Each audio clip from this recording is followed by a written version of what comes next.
Bonjour à tous et bienvenue sur la lumière de Lily. J'espère que vous êtes tous en forme. En tout cas, aujourd'hui, j'avais envie de vous parler, équinoxe de printemps. Qui dit équinoxe de printemps dit Ostara. Mais Ostara, c'est quoi?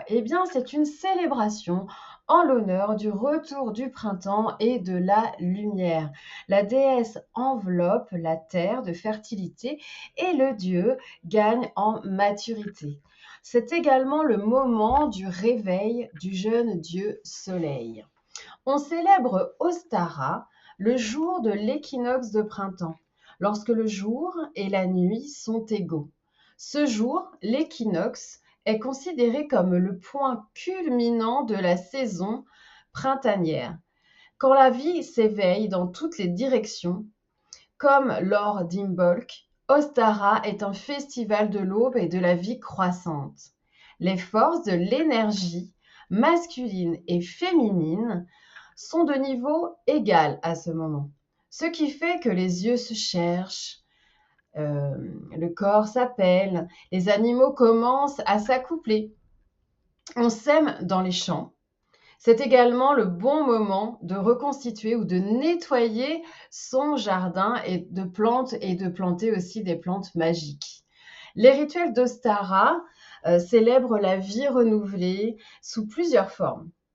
On peint des œufs, proches de Pâques, symbole de renaissance avec de couleurs vives.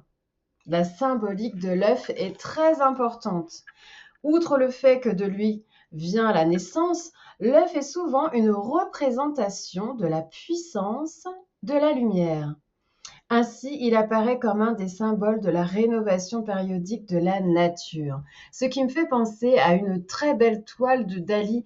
On voit cet œuf qui s'ouvre et la lumière et le soleil en face, cette très très belle lumière. Et je ne connaissais pas aussi bien cette symbolique de l'œuf. Et du coup, j'en connais un peu plus. Et pourquoi on met l'œuf en avant? Et surtout pour Pâques, qui célèbre aussi pour la partie chrétienne, mais en tout cas, pour la partie œuf, en tout cas, c'est vraiment le symbole qui est c'est un symbole très très important de renouveau en tout cas. Et pour justement parler de l'œuf, sur mon tarot des sorcières, j'ai cette carte, cette lame, qui est la lame numéro 7. Cette lame qui représente, hein, vous voyez bien l'œuf, cet arbre œil est né dans Cécité Malaga, un album signé Benjamin Lacombe.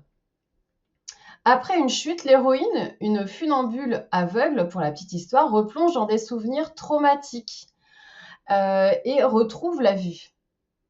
Portant tout contre elle, un œuf en forme d'œil. Elle fait face à son nouveau chemin. Sur la route, l'œuf-œil prend racine. Vous voyez une racine qui sort de l'œuf.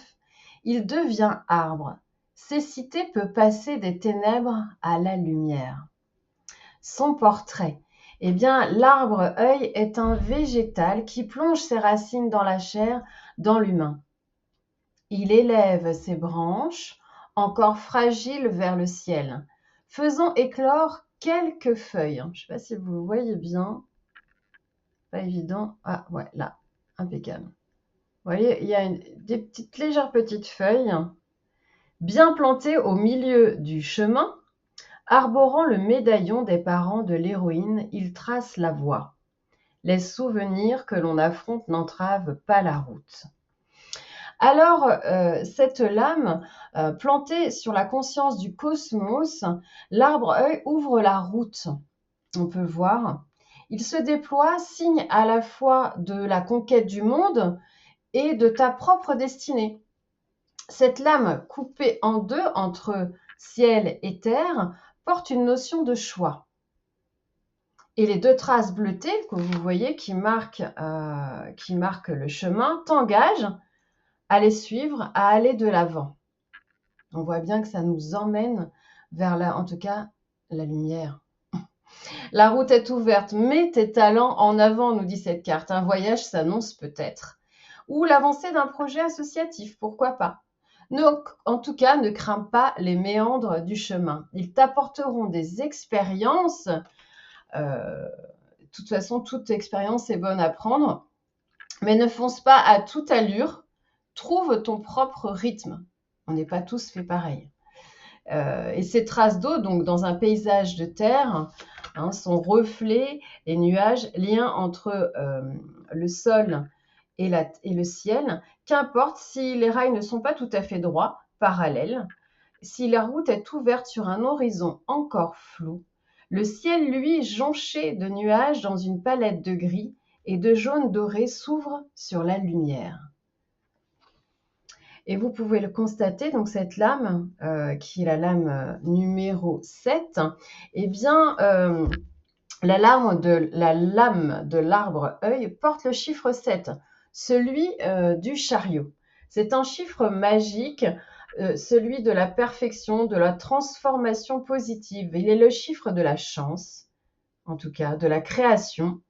Des 7 jours de la semaine aux 7 couleurs de l'arc-en-ciel, aux 7 quartiers de lune, en passant également par les 7 péchés capitaux, les 7 métaux en alchimie, les 7 chakras principaux ou encore les 7 nains autour de Blanche-Neige. On le retrouve dans un grand nombre de cultures. L'arbre-œil, ici lié à ce chiffre 7, montre le chemin. Il est transformation, création, transmutation. En tout cas, c'est bien le printemps, avec toute cette effervescence, cette énergie, cette transformation. Là, en effet, la racine sort de l'œuf et comme la graine qui sort de terre et qui cherche la lumière, eh bien, nous aussi, en tout cas, ça nous fait beaucoup de bien en ce moment de voir ce très, très beau soleil. Eh bien, écoutez, j'espère que cette petite parenthèse, en tout cas, équinoxe de printemps et le choix de cette lame vous aura beaucoup plu. En tout cas, c'était très intéressant. Tout d'abord pour la partie œuf, qui est d'une très belle symbolique et qui relie bien cet équinoxe et en tout cas notre période qui est le printemps.